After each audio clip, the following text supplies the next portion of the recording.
사랑하는 성도 여러분, 오늘도 여러분의 모든 길 가운데 주님과 동행하시는 축복이 있기를 소망합니다. 오늘 우리가 함께 묵상하실 하나님 말씀은 전도서 2장 1절에서 11절의 말씀입니다. 나는 내 마음에 이르기를 자, 내가 시험 삼아 너를 즐겁게 하리니 너는 낙을 누리라 하였으나 보라, 이것도 헛되도다. 내가 웃음에 관하여 말하여 이르기를 그것은 미친 것이라 하였고 희락에 대하여 이르기를 이것이 무슨 소용이 있는가 하였노라.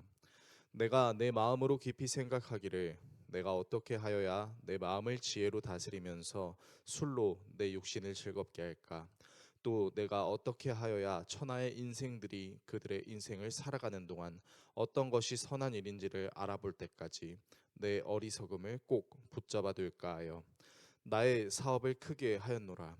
내가 나를 위하여 집들을 짓고 포도원을 일구며 여러 동산과 과원을 만들고 그 가운데에 각종 과목을 심었으며 나를 위하여 수목을 기르는 삼림에 물을 주기 위하여 못들을 팠으며 남녀 노비들을 사기도 하였고 나를 위하여 집에서 종들을 낳기도 하였으며 나보다 먼저 예루살렘에 있던 모든 자들보다도 내가 소와 양떼의 소유를 더 많이 가졌으며 은, 금과 왕들이 소유한 보배와 여러 지방의 보배를 나를 위하여 쌓고 또 노래하는 남녀들과 인생들이 기뻐하는 처첩들을 많이 두었노라.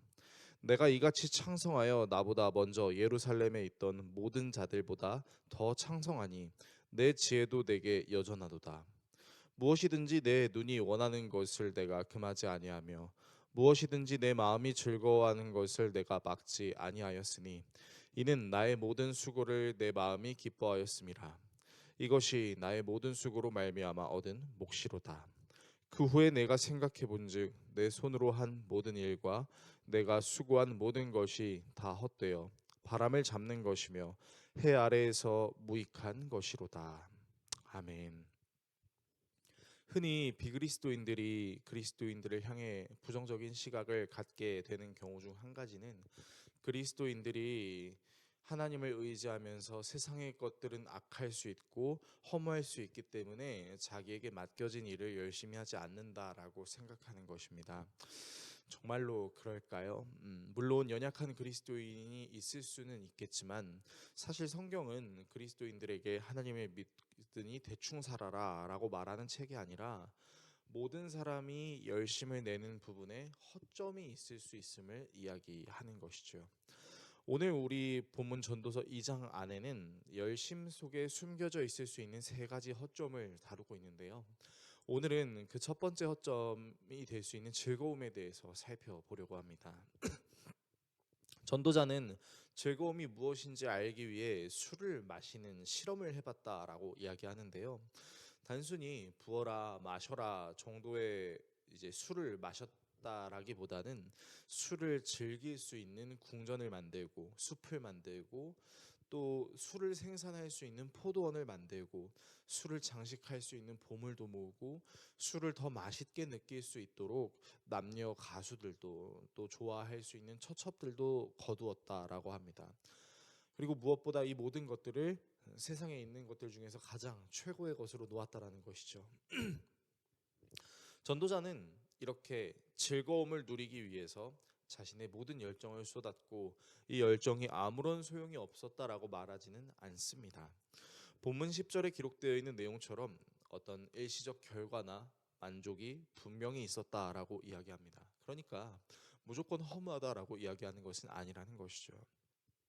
즉 오늘 본문은 열심히 하지 말라라고 이야기하는 것이 아니라 우리가 표현할 수 있는 열심이라는 것 안에 존재할 수 있는 허점이 무엇인지에 대해 말하려고 하는 것입니다. 그렇다면 어떤 허점이 있는 것일까요? 즐거움을 위한 열심은 순간적으로는 즐거울 수 있습니다. 그럼에도 불구하고 즐거움을 찾기 위한 행위가 허무해질 수 있는 이유는 내가 누리고 있는 즐거움에 초점을 맞추는 것이 아니라 내 안에 품고 있는 그 욕망을 성취하려는 것 자체가 더 클 수 있기 때문이고 그것은 즐거움 자체를 누리는 것을 넘어서 즐거움을 추구하는 욕망에 자기 자신을 사로잡을 수 있기 때문입니다. 전도자는 이 사실을 경계할 것을 오늘 본문을 통해 우리에게 이야기하고 있는 것이죠. 오늘의 말씀을 우리의 삶에 어떻게 적용해야 할까요? 즐거움 자체는 우리의 삶에 이로울 수 있습니다. 그러나 즐거움 자체에 초점을 맞추지 못하고 그 즐거움을 위한 욕망에 사로잡히게 된다면 우리의 삶은 허무할 수 있습니다. 그 욕망은 실제로 우리를 중독과 같은 증세를 보이게 할 뿐만 아니라 우리를 맹목적으로 움직이게 만들 수 있는 도구가 될 수 있기 때문이죠. 제 지인이 직장인으로 살아갔던 시절 직장 상사를 따라 거래처에 영업을 나간 적이 있었습니다. 이 직장 상사는 숱한 영업으로 자주 술을 마셨었는데요. 수십 년을 먹던 술로 인해 자신의 건강을 챙기지 않을 수 없는 상황에 놓인 직장 상사는 한 가지 방법을 찾아낸 후 거래처와의 영업에서 술 이야기를 할 때마다 침이 마르도록 말하는 것이 있었으니 바로 요구르트에 청국장 가루를 뿌려서 먹는 것이었습니다. 이것이 알코올로 인해 훼손된 장의 기능을 회복시켜 준다라는 것이죠. 물론 일시적으로 장 기능이 회복이 될 수는 있을 것입니다. 그리고 이 장 기능의 회복을 위해서 정말 여러 가지 방법들을 찾아보고 동원했을 것입니다.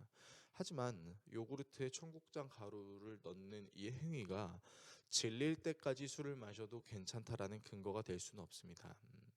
술을 감당할 수 없이 먹은 뒤에 감당할 수 없을 만큼만의 양의 청국장 요구르트를 마신다고 훼손된 장 기능이 완전히 회복될 수 있는 것은 아니기 때문이죠.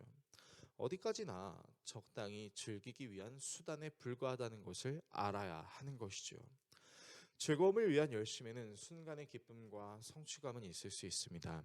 그러나 즐거움을 누리기 위한 열심의 이면에 보이지 않는 욕망이 우리를 사로잡고 있다면 어느새부턴가 즐거움은 우리에게 행복을 주는 것을 넘어서 우리를 자유롭지 못하게 만드는 구속의 근거, 맹목적으로 만들어 버리는 바보 행위가 될 수 있음을 기억해야 할 것입니다.